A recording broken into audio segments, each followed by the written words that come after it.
Casey's Top 40. I'm Casey Kasem on Casey's Top 40. Now we're up to that question from a listener. Alan Etherton in West Covina, California wants to know, in the rock era, have any a cappella songs without any instruments, hit the top 40? Well, Alan, 4 of them have. The most recent a cappella song to hit the top 40 was by 4 singers from Philadelphia who call their group Boys to Men. They did some street corner harmonizing on a song that went all the way to number 1 last year. It's So Hard to Say Goodbye to Yesterday. In 1988, another a cappella song reached number 1.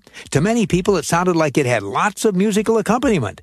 But what sounded like drums and bass and flute and trumpet were actually the incredible vocal stylings of Bobby McFerrin. The name of this a cappella hit was Don't Worry, Be Happy. 14 years earlier, back in 1974, an a cappella version of a song first done by folk rock legend Neil Young made the survey.